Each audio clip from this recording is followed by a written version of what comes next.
خارجہ پالیسی کیا ہے؟ خارجہ پالیسی کا مطلب کیا ہے اور خارجہ پالیسی کیوں بنائی جاتی ہے؟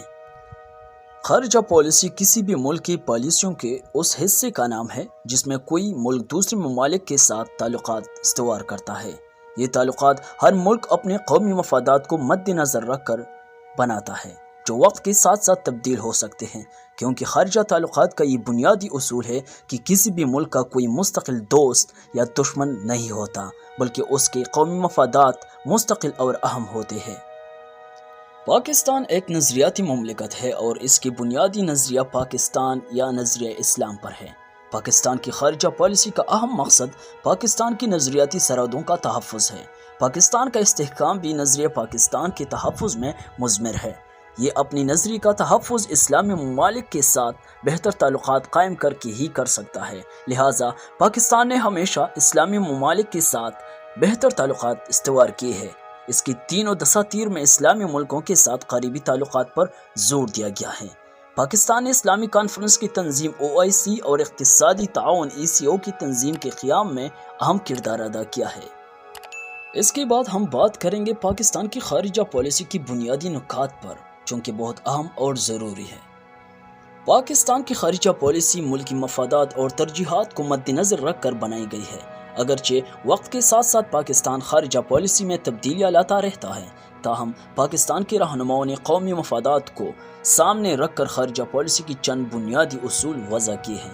ان بنیادی اصول میں پہلا اصول ہے اپنی آزادی اور خود مختاری کا تحفظ، دوسروں کی آزادی، خود مختاری اور اقتدار اعلیٰ کا احترام، دوسرے ممالک کے اندرونی معاملات میں دخل اندازی سے احتراز، بین الاقوامی تعلقات میں غیر جانبداری کے اصول کی پابندی، اقوام متحدہ کے منشور پر سختی سے عمل، دنیا میں بنیادی انسانی حقوق، امن اور آشتی کو فروغ دینا، نسلی امتیاز کی مخالفت اور حق خود ارادیت کی حمایت، منصفانہ بین الاقوامی معاشی نظام کا قیام، تمام مسلمانوں کے مفادات کا تحفظ اور اتحاد عالم اسلام، جنوبی ایشیا میں بہتر تعلقات استوار کرنا اور اس خطہ میں امن و سلامتی کا فروغ۔ اب اس کے بعد خارجہ پالیسی کے مقاصد کیا ہے، یعنی خارجہ پالیسی کس مقصد کے لیے ایک ملک بناتا ہے۔ پاکستان 14 اگست 1947 کو معرض وجود میں آیا اور برطانوی ہندوستان سے خارجہ پالیسی کو ورثے میں پایا۔ البتہ آزادی کے بعد نظریہ پاکستان اور تحریک پاکستان کے مقاصد کو پیش نظر رکھتے ہوئے خارجہ پالیسی کی تشکیل نو کی گئی۔ ان مقاصد میں سے پہلا مقصد قومی سلامتی ہے۔ پاکستان کی خارجہ پالیسی کا سب سے اہم مقصد قومی سلامتی و تحفظ ہے۔ پاکستان دنیا کے نقشے پر نیا ابھرا تھا اور ضرورت تھی کہ اس کی سلامتی اور تحفظ کا مناسب بندوبست کیا جائے، لہٰذا پاکستان نے ملک کی سلامتی کو خارجہ پالیسی کی بنیاد بنایا اور بیرونی ممالک کے ساتھ تعلقات میں قومی سلامتی کو ہمیشہ اہمیت دی۔ آج بھی پاکستان کی خارجہ پالیسی میں قومی سلامتی بنیادی نصب العین ہے۔ پاکستان دوسرے ممالک کے علاقائی سالمیت کا احترام کرتا ہے اور دوسرے ممالک سے بھی یہی توقع رکھتا ہے کہ وہ بھی پاکستان کی قومی سلامتی کا احترام کرے۔ دوسرے مقاصد میں سے آتا ہے دوسرے نمبر پر معاشی ترقی۔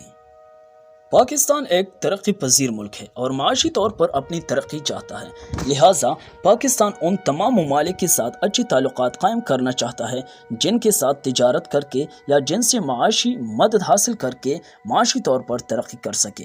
نئے اقتصادی رجحانات کو مد نظر رکھتے ہوئے پاکستان نے اپنی خارجہ پالیسی میں اہم تبدیلیاں کی ہیں، خصوصاً آزاد تجارت، آزاد اقتصادیات اور نجکاری کو اپنایا ہے۔ جی ناظرین، تو یہ تھے خارجہ پالیسی کے بارے میں چند معلومات جو ہم نے آپ کو دیے۔ کمنٹ باکس میں ضرور اپنے رائے کا اظہار کیجیے کہ پاکستان ان پالیسیوں کو اچھی طرح سے پرفارم کر رہا ہے یا نہیں، اور اگر کر رہا ہے تو کن ادوار میں پاکستان نے اپنی خارجہ پالیسی کو آزاد رکھا۔ کمنٹ باکس میں اپنی رائے کا اظہار ضرور کیجیے گا۔ والسلام۔